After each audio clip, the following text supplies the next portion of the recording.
ओम नमो कृष्ण वासुदेवाय नमः।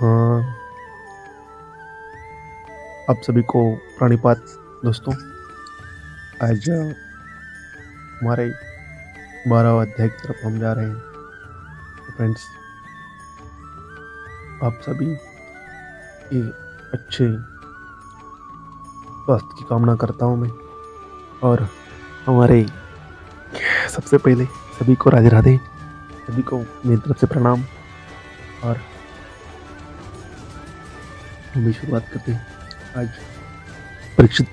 राजा परीक्षित का जन्म के बारे में हम बताएंगे आपको। शौनक जी कैसे कहते हैं, शौनक जी कैसे किस अंदाज में कहा, देख लीजिए दोस्तों।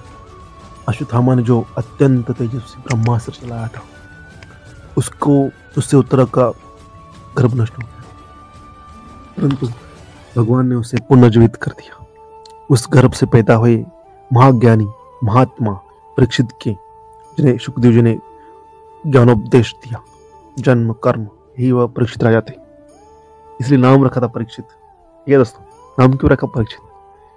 अरे जीवन का शुरुआत ही नहीं हुई, अभी तक स्टार्टअप हुआ है, वो बाहर ही नहीं आया, तभी से वो एग्जाम दे रहा है, परीक्षा दे रहा है, लड़ा हो अपनी जिंदगी से, तभी तो राजा परीक्षित कहलाए, है ना। जन्म कर्म मृत्यु और उसके बाद जो गति उन्हें प्राप्त हुई, वो ये सब आदि आप ठीक समझे तो कहे तो हम लोग बड़ी श्रद्धा के साथ सुनना चाहते हैं। देखो, शौनक जी बता रहे थे, हम सब सुनने वाले हैं, हम श्रोता हैं, हम श्रोता लोग हैं। मैं अभी भी बोल रहा हूँ, मैं बता रहा हूँ मेरी तरफ से, लेकिन एक्चुअली जो कौन है तो श्री शौनक जी, उन्होंने जो बताया उसको हम सुन रहे हैं। ठीक है दोस्तों, श्रोता बहुत इंपॉर्टेंट रोल प्ले करता है। ठीक है दोस्तों, जी ने कहा, धर्मराज युधिष्ठिर अपनी प्रजा को प्रसन्न रखते हुए पिता के समान उसका पालन करने लगे।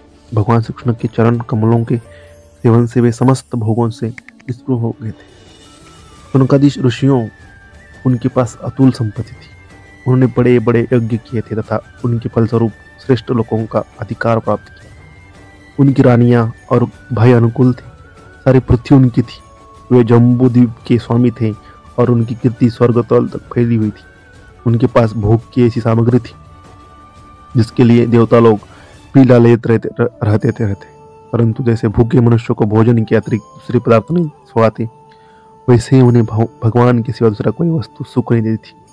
शौनक जी ने उत्तरा के गर्भ में स्थित वह वीर शिशु परीक्षित जब अश्वत्थामा के ब्रह्मास्त्र के तेज से जलने लगा, तब उसने देखा कि उसकी आंखों के सामने एक ज्योतिर्मय पुरुष है। वो देखने में तो अंगूठे भर का है, परंतु उसका स्वरूप बहुत ही निर्मल है। अत्यंत सुंदर श्याम शरीर है, बिजली के समान चमकता हुआ पीताम्बर धारण किए हुए, सिर पर सोने का मुकुट झिलमिला रहा है। उस निर्विकार पुरुष के बड़ी ही सुंदर लंबी लंबी चार भुजाएं, कानों में तपाए हुए स्वर्ण के सुंदर कुंडल है, आंखों में लालिमा है, हाथ में लुक के समान जलती हुई गदा लेकर उसे बार बार घुमाता जा रहा है और स्वयं शिशु के चारों ओर घूम रहा है। जैसे सूर्य अपनी किरणों से कुहेर को भगा देते हैं, वैसे वो गदा के द्वारा ब्रह्मास्त्र के तेज को शांत करना चाह रहा। उस पुरुष को अपने समीप देखकर वो गर्भस्थ शिशु सोचने लगा कि ये कौन है। इस प्रकार उस 10 मास की गर्भस्थ शिशु के सामने ही धर्मरक्षक अप्रमेय भगवान श्री कृष्ण ब्रह्मास्त्र के तेज को शांत करके वही अंतर्धान हो गए। तदनंतर अनुकूलित ग्रहों के उदय से युक्त समस्त सद्गुणों विकसित करने वाले शुभ समय के पांडु के वंशधर परीक्षित का जन्म हुआ। जन्म के समय ही वह बालक इतना तेजस्वी दिख पड़ता था, मानो स्वयं पांडु ने ही फिर से जन्म लिया। पितर के पौत्र के जन्म की बात सुनकर राजा युधिष्ठिर मन में बहुत प्रसन्न हुए। उन्होंने भीष्म, कृपाचार्य आदि ब्राह्मणों से मंगल वाचन और जात कर्म संस्कार करवाए। महाराज युधिष्ठिर दान के योग्य समय को जानते थे। उन्होंने प्रजातीर्थ नामक काल में, अर्थात नाल काटने के पहले ही, ब्राह्मणों को स्वर्ण, गौ, गांव, उत्तम जाति के हाथी, घोड़े और उत्तम अन्न का दान दिया।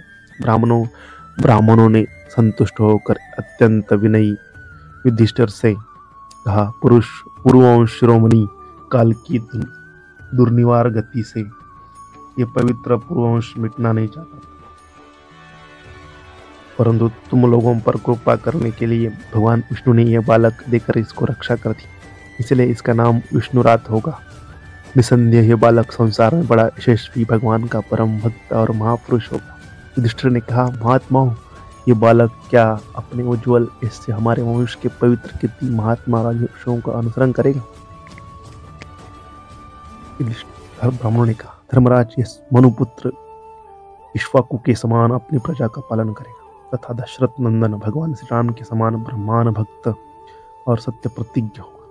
यह उशीनगर नरेश शिव के समान दाता और शरणागत वत्सल होगा तथा याज्ञिकों में दुष्यंत के पुत्र भरत के समान अपने वंश का यश फैलाएगा। धनुधारों में यह सहस्त्र भाऊ अर्जुन और अपने दादा पार्थ के समान अग्रगण्य होगा। यह अग्नि के समान दुर्धर्ष और समुद्र के समान दुरस्तर होगा। यह सिंह के समान पराक्रमी, हिमाचल की तरह आश्रय लेने योग्य, पृथ्वी के तितिक्षु और माता पिता के समान सहनशील होगा। इससे पितामह ब्रह्मा के समान क्षमता रहेगी। भगवान शंकर की तरह ये कृपालु होगा और संपूर्ण प्राणियों का आश्रय देने में यह लक्ष्मीपति भगवान विष्णु के समान होगा। ये समस्त सद्गुणों की महिमा धारण करने में श्री कृष्ण का अनुयायी होगा। दंती देव के समान उदार होगा और ययाति के समान धार्मिक होगा। धैर्य में बलि के समान और भगवान श्री कृष्ण के प्रति दृढ़ निष्ठाओं में यह ब्रह्माद प्रहलाद के समान होगा। यह बहुत से अश्वमेध यज्ञों का करने वाला और ऊर्ध्वों को सेवक होगा। इससे पुत्र राजर्षि होंगे। मर्यादा का उल्लंघन करने वालों को यह दंड देगा। यह पृथ्वी माता और धर्म की रक्षा के लिए कलियुग का भी दमन करेगा। ब्राह्मण कुमार के शाप से तक्षक के द्वारा अपनी मृत्यु सुनकर यह सबकी आसक्ति छोड़ देगा और भगवान के चरणों की शरण लेगा। राजन, व्यासनंदन सुखदेव जी से ये आत्मा के यथार्थ स्वरूप का ज्ञान प्राप्त करेगा और अंत में गंगा तट पर अपने शरीर को त्याग कर निश्चयी अभय प्राप्त करेगा। ज्योतिष शास्त्र के विशेषज्ञ ब्राह्मण राजा युधिष्ठिर को इस प्रकार बालक के जन्म लग्न का फल बतलाकर और भेंट पूजा लेकर अपने घर चले गए। वही यह बालक संसार में परीक्षित के नाम से प्रसिद्ध हुआ, क्योंकि वो समर्थ बालक गर्भ में से जिस पुरुष का दर्शन पा चुका था उसका स्मरण करता हुआ लोगों में उसकी परीक्षा करता रहता। ये देखिए, इनमें से कौन सा वह जैसे शुक्ल पक्ष में प्रतिदिन चंद्रमा अपनी कलाओं से पूर्ण होता बढ़ता है, वैसे ही वह राजकुमार अपने गुरुजनों की लालन पालन से क्रमशः अनुदिन बढ़ता हुआ शीघ्र ही सयाना हो गया। इसी समय स्वजनों के वध का प्रायश्चित करने के लिए राजा युधिष्ठिर ने अश्वमेध यज्ञ के द्वारा भगवान की आराधना करने का विचार किया, परंतु प्रजा से वसूल किए हुए कर और दंड जुर्माने की रकमें अतिरिक्त और धन न होने के कारण वे बड़ी चिंता में पड़ गए। उनका अभिप्राय समझकर भगवान श्री कृष्ण की प्रेरणा से उनके भाई उत्तर दिशा में राजा मरुत और ब्राह्मण द्वारा छोड़ा हुआ बहुत सा धन ले आए। उससे यज्ञ की सामग्री एकत्र करके धर्म वीरू महाराज युधिष्ठिर ने 3 अश्वमेध यज्ञों के द्वारा भगवान की पूजा की। युधिष्ठिर के निमंत्रण से पधारे हुए भगवान ब्राह्मणों द्वारा उनका यज्ञ संपन्न कराकर अपने सुहृद पांडवों की प्रसन्नता के लिए कई महीनों तक वही रहे। शौनक जी इस बात भाइयों सहित राजा युधिष्ठिर और द्रौपदी से अनुमति लेकर अर्जुन के साथ यदुवंश में घिरे हुए भगवान श्री कृष्ण द्वारका के लिए प्रस्थान किया। ये दोस्तों, तो आज इस अध्याय में हमने राजा परीक्षित के बारे में, उनका जन्म कैसे हुआ, कितने मतलब यार जिंदगी शुरू ही नहीं हुई, अभी तो वो माँ के गर्भ के अंदर ही ओनली 10 दिन के अंदर ही उसके ऊपर ने आघात कर दिया। क्या थी पावर, क्या थी? आप बोलते हैं ना, जो लोग बोलते हैं कि यार ये नहीं हो सकता, आए ना बचा दिया। जो नहीं हो सकता तो कुछ जहाँ आपकी मति भ्रष्ट हो जाए, जहाँ आप मतलब आपके सवाल बंद हो जाएगी, यार अभी मैं कुछ नहीं कर सकता, अभी मेरे से होगा नहीं। जब तेरे से नहीं होगा भगवान तो तेरे चल क्यों?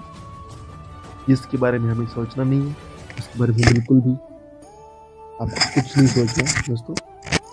अपना कर्म करते रहे बस, बाकी सब है सोचने वाले भगवान श्री कृष्ण है। आपको कुछ नहीं, अपने आप के ऊपर विश्वास कीजिए। और दोस्तों के बारे में तक सोच मत रखिए, अपने विचारों को अपने साथ रखिए। ठीक है फ्रेंड्स, तो मेरा कहना यही है कि आप अच्छे रहिए। ओम श्री कृष्ण वासुदेवाय नमः। ठीक है दोस्तों, तो इस अध्याय में इतना ही। अगले अध्याय में हम बात करेंगे, फिर आएंगे, फिर एक नए अध्याय की शुरुआत करेंगे। राधे राधे।